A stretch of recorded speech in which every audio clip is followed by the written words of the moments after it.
El sabueso, por Howard Phillips Lovecraft.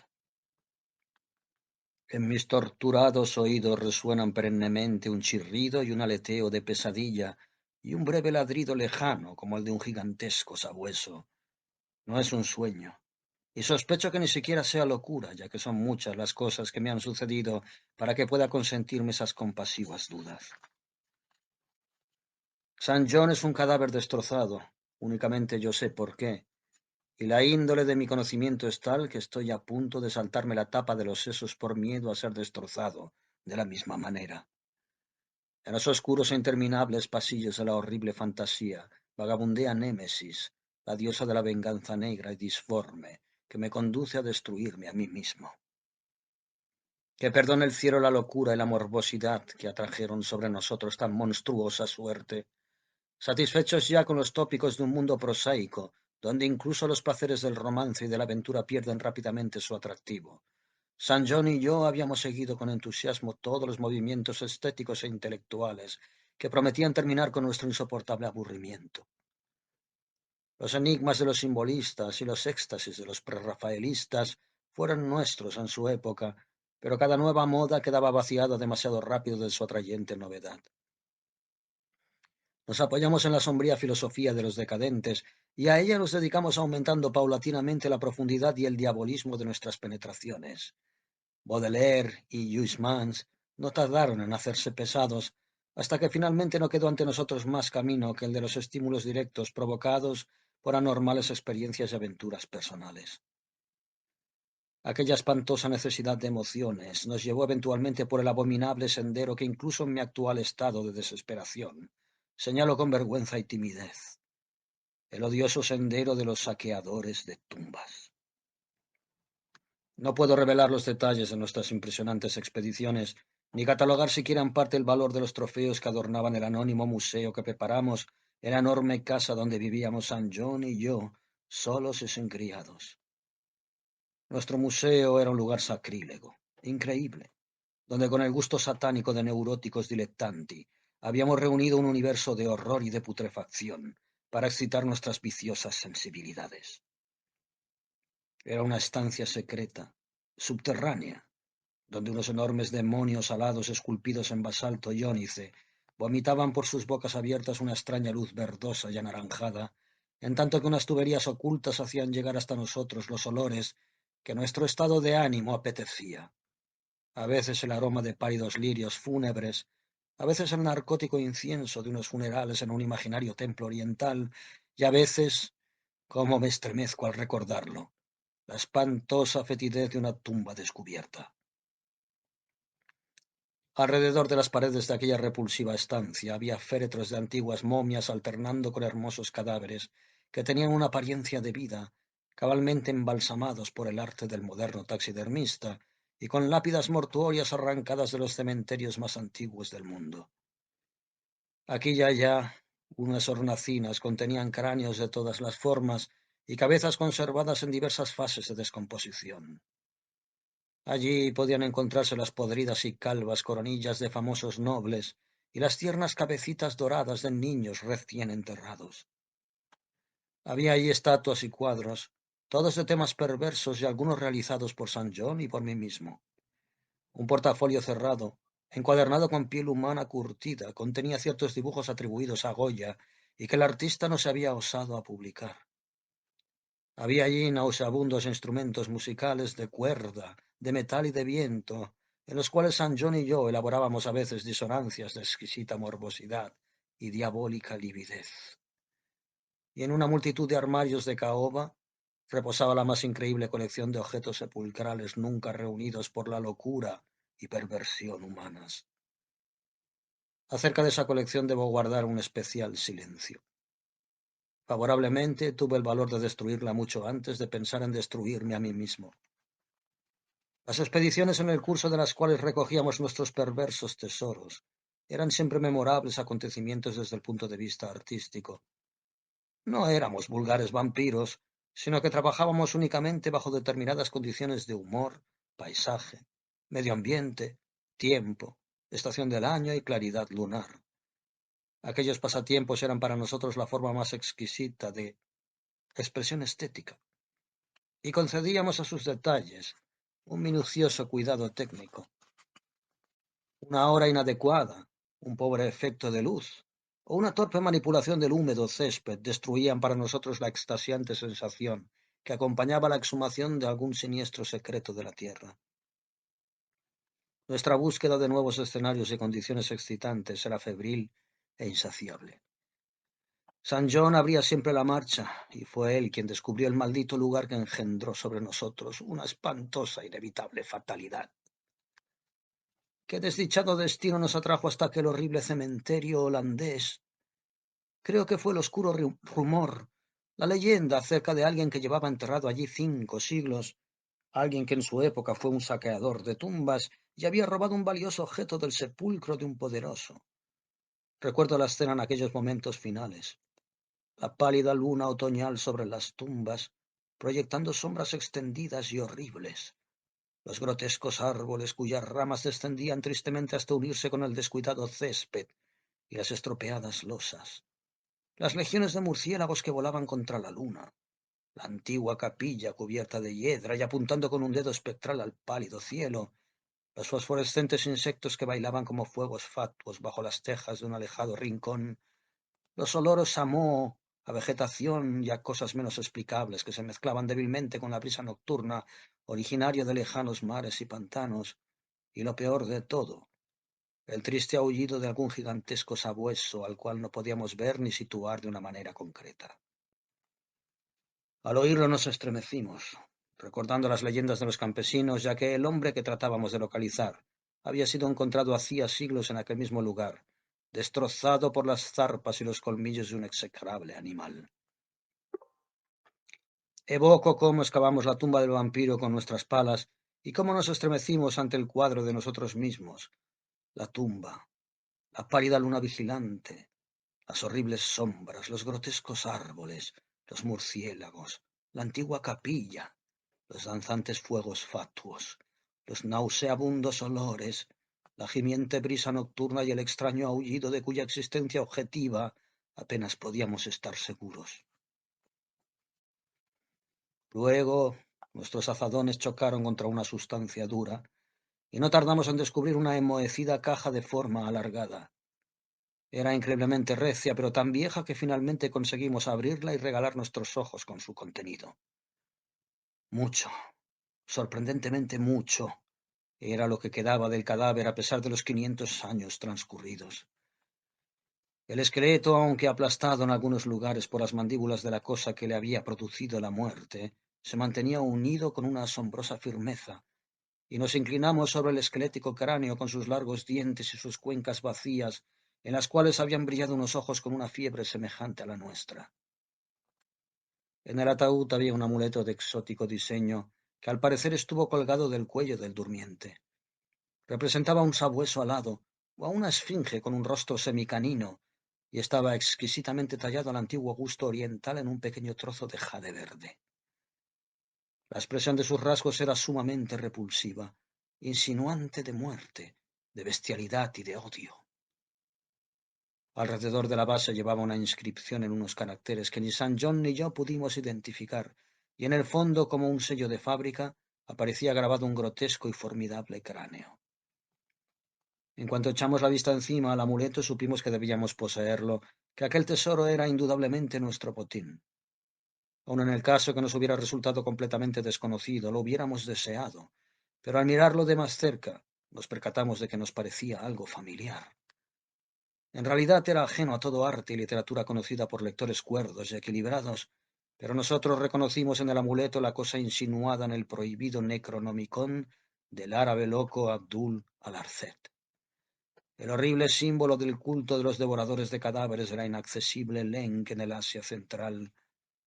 No nos costó ningún trabajo localizar los siniestros rasgos descritos por el antiguo demonólogo árabe, unos rasgos extraídos de alguna oscura manifestación sobrenatural de las almas de aquellos que fueron vejados y devorados después de muertos.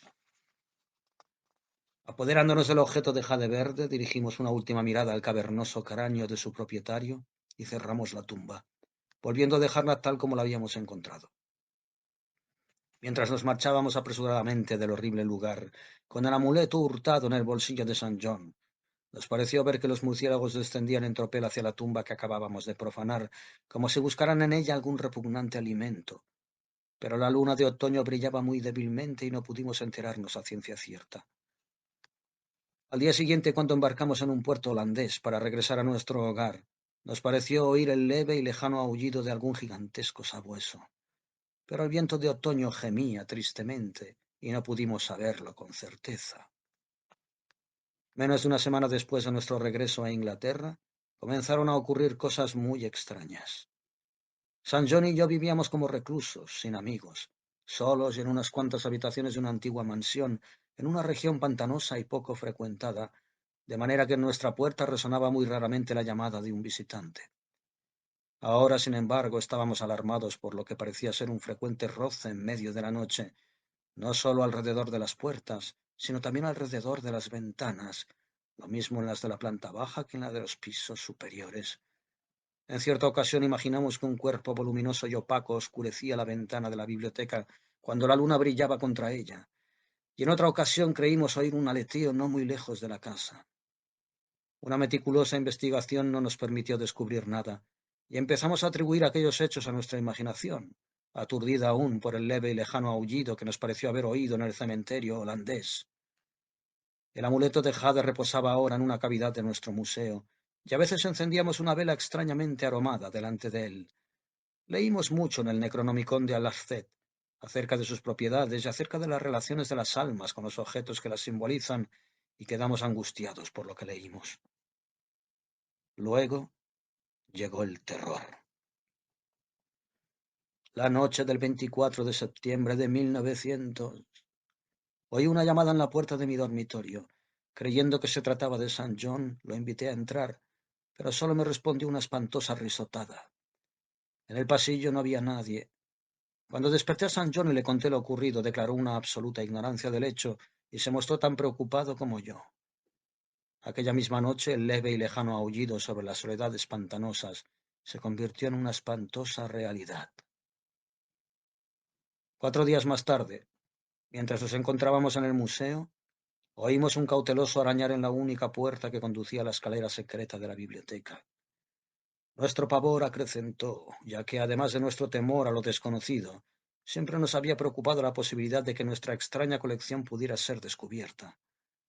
Apagando todas las luces, nos aproximamos a la puerta y la abrimos bruscamente, de par en par.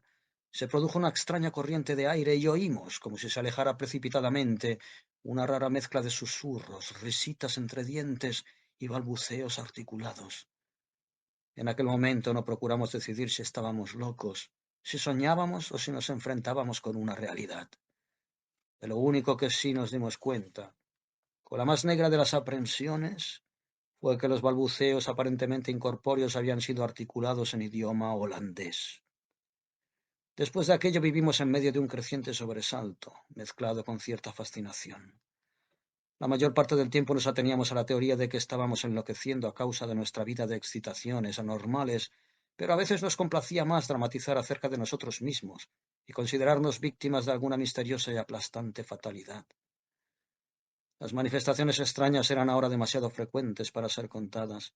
Nuestra casa solitaria parecía sorprendentemente viva con la presencia de algún ser maligno cuya naturaleza no podíamos entrever, y cada noche aquel demoníaco aullido llegaba hasta nosotros cada vez más claro y audible.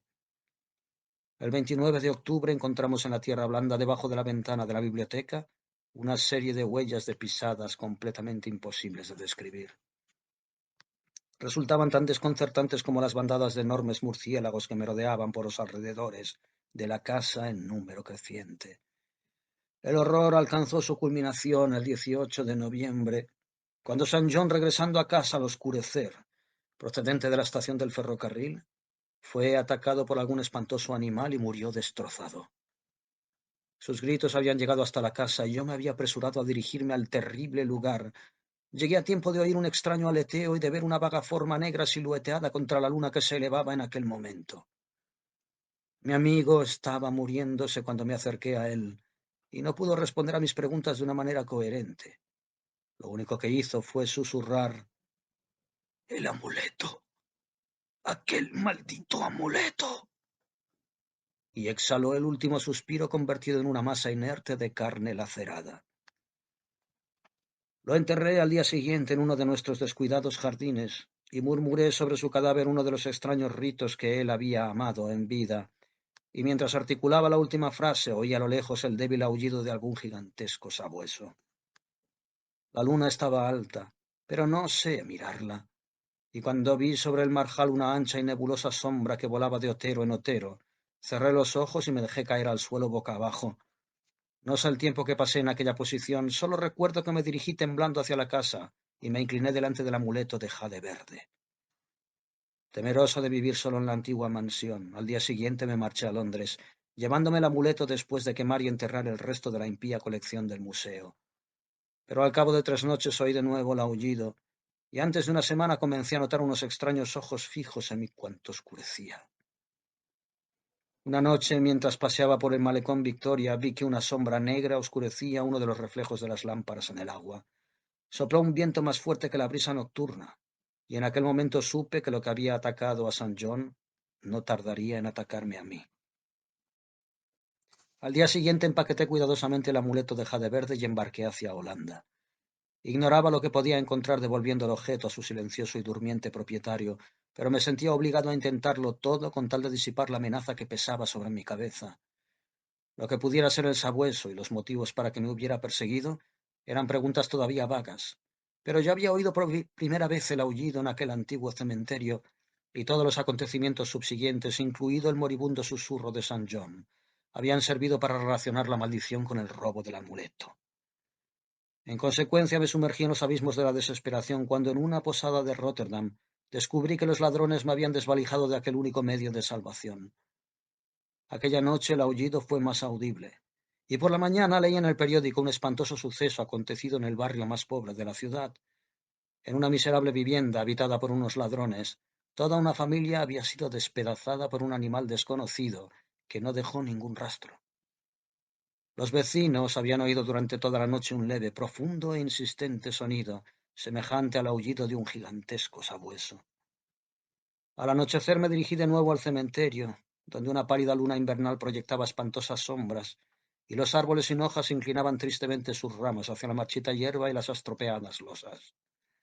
La capilla cubierta de hiedra apuntaba al cielo un dedo burlón, y la brisa nocturna gemía de una manera monótona procedente de helados marjales y frígidos mares. El aullido era ahora muy débil, y acabó por completo mientras me acercaba a la tumba que unos meses antes había profanado, ahuyentando a murciélagos que habían estado volando curiosamente alrededor del sepulcro. No sé por qué había acudido allí, a menos que fuera para rezar o para murmurar dementes explicaciones y disculpas al tranquilo y blanco esqueleto que reposaba en su interior, pero cualesquiera que fueran mis motivos, arremetí el suelo medio helado con una desesperación parcialmente mía y parcialmente de una voluntad dominante ajena a mí mismo. La excavación resultó mucho más fácil de lo que había esperado, aunque en un momento determinado me encontré con una extraña interrupción. Un esquelético buitre descendió del frío cielo y picoteó frenéticamente en la tierra de la tumba, hasta que lo maté con un golpe de azada. Finalmente dejé al descubierto la caja alargada y quité la enmohecida tapa. Aquel fue el último acto racional que ejecuté, ya que en el interior del viejo ataúd, rodeado de enormes y soñolientos murciélagos, se encontraba lo mismo que mi amigo y yo habíamos robado, pero ahora no estaba limpio y tranquilo como lo habíamos visto entonces, sino cubierto de sangre reseca y de jirones de carne y de pelo, mirándome fijamente con sus cavidades fosforescentes.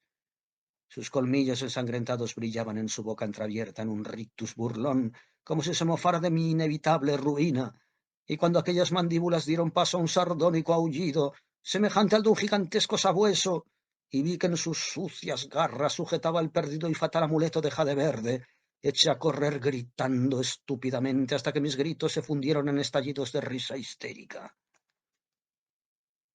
La locura cabalga a lomos del viento, garras y colmillos afilados en siglos de cadáveres. La muerte en una bacanal de murciélagos procedentes de las ruinas de los templos enterrados de Belial. Ahora, a medida que oigo mejor el aullido de la descarnada monstruosidad, y el maldito aleteo resuena cada vez más cercano, yo me hundo con mi revólver en el olvido, mi único refugio contra lo desconocido.